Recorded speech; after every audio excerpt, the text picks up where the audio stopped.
Hi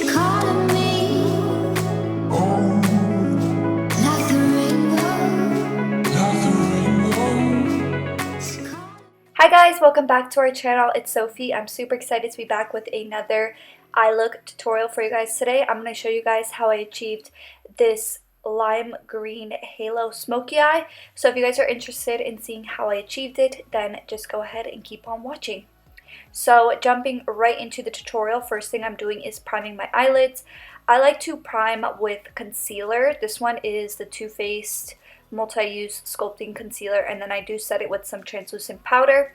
For today's palette, I'm using this one right here by Kaleidos Makeup. I'll leave the name of this palette in the description box down below.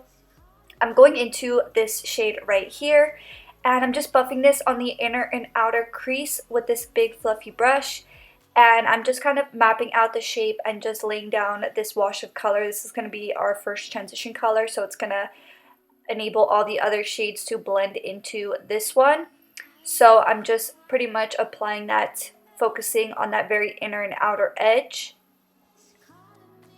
And then next I'm going into this small pencil brush, and I'm going into the lighter green shade in the palette, and I'm just going to start to build some depth on that inner and outer corner since we are doing the halo eye today.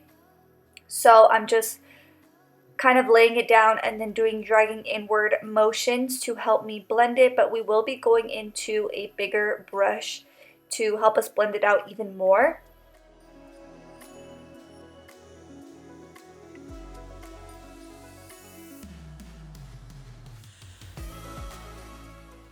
So next I'm going into this bigger fluffy tapered brush, and I'm going back into that light green shade once again, and I'm just kind of blending out what we did with the pencil brush just to kind of give us more of a wash and just really apply more of a gradient to this look.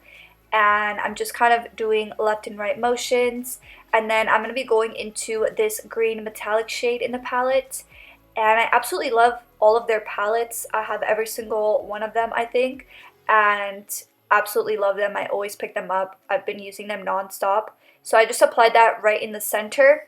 And of course you have to blend it so that it blends into that inner and outer corner. So I'm going back into that pencil brush and just kind of marrying those two shades together. And then I wanted to add more depth, so I'm going back into a pencil brush, and I'm going into the black eyeshadow in the palette. And I'm just applying this once again to the very inner and outer corner. And this black eyeshadow is super pigmented and super easy to blend, which is super important. I feel like black is one of those eyeshadows that tends to be lacking a lot in a lot of palettes, but this one definitely is not. And then I'm going back into that bigger, fluffier brush with that light green shade, and I'm just making sure that everything is nice and blended. And then I'm going to be going into my NYX glitter glue and just applying that right in the center, and then over top of that I went in with my Anastasia Beverly Hills Color Wave glitter, which is just like a lime green glitter, and I just applied that to the very center. And then I peeled off my tape, and then for lashes today I'm using my Shop Sophie Bella Bora lashes. If you guys want to support our lash company, the link to check out our brand will always be in the description box down below. And then since we have so much drama going on top, I wanted to kind of keep it super simple on the lower lash line. So I just went into that first transition color, and then I applied some mascara. This one is by The Balm, the Mad Lash Mascara. And then I grabbed my Pop Beauty Gilded Light Highlight, and I just stuck that in the inner corner. And this is the finished look. Thank you so much for watching. If you guys want to be entered for our monthly giveaway, go ahead and give this video a big thumbs up. Make sure you're subscribed, turn your post notifications on, and then comment down below if you live in the US. And I'll see you guys in the next one. Bye!